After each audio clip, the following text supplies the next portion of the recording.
Arthur Morgan, of Eld, or Weirdmageddon 2. Beware spoilers for Red Dead Redemption 1 and 2, Gravity Falls, and Stephen King's Dark Tower series.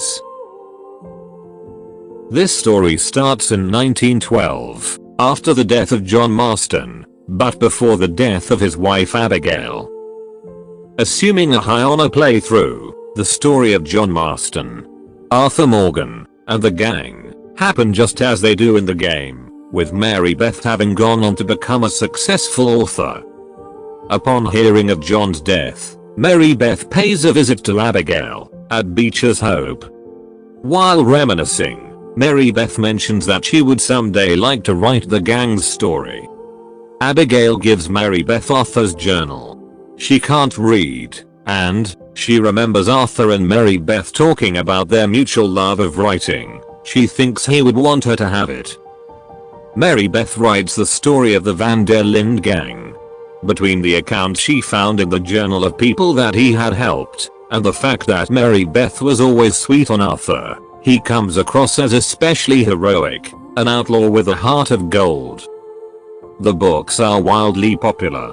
As time goes on, the Van der Linde gang, and Arthur in particular, become folk heroes. Their names and stories end up being as much a part of American folklore as Jesse James or Billy the Kid.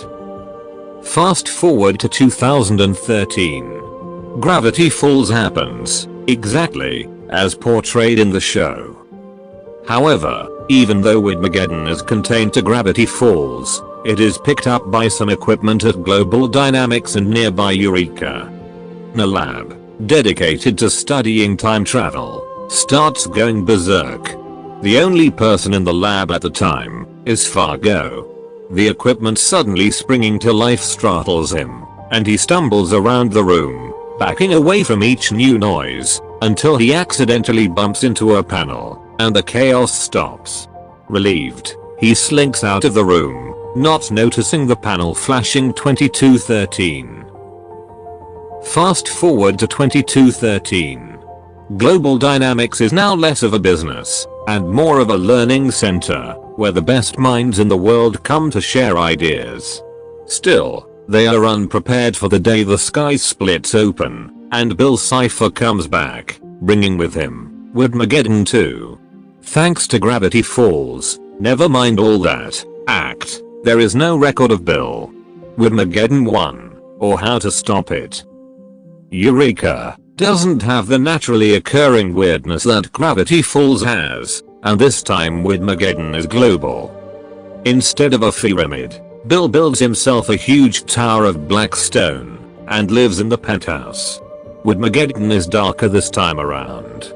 The monsters are worse, the inanimate objects that come to life are less goofy, like the bell that ruined Ford's shot in Weirdmageddon 1, and are more malicious. A monorail named Blinn, and a kid's train named Charlie, are particularly mean-spirited. It takes years, but eventually the surviving minds at Global Dynamics are able to trap Bill in the penthouse of his tower, using energy beams to contain him. During those years, much of history is lost.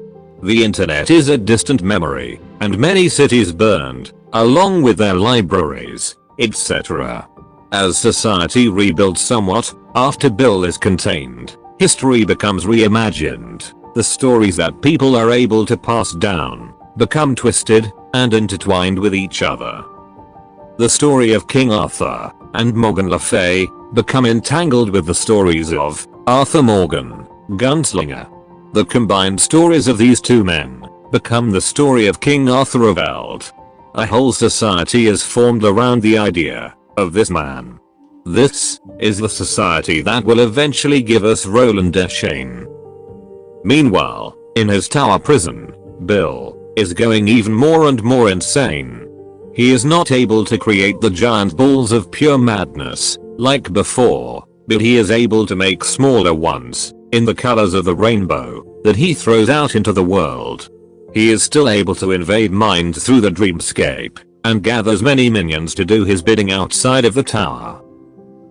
Having been thwarted by two sets of twins the first time around, Bill thinks twins will be the key to his escape.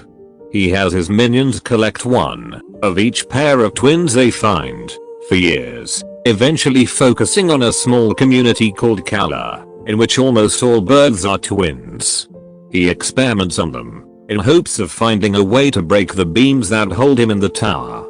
He doesn't kill them and sends them home at puberty, but they don't come back the same. Bill, angry and insane, eventually morphs into his red form permanently and rechristens himself the Crimson King. The beams keeping Bill contained begin to degrade, as there is no one left who knows how they work or how to fix them. Roland, gunslinger and believed descendant of Arthur of Eld, sets off on his quest to find the tower and restore the beams. The man in black fled across the desert, and the gunslinger followed. I hope you enjoyed the video. If you did, please consider liking and subscribing. Thank you, and have a great day.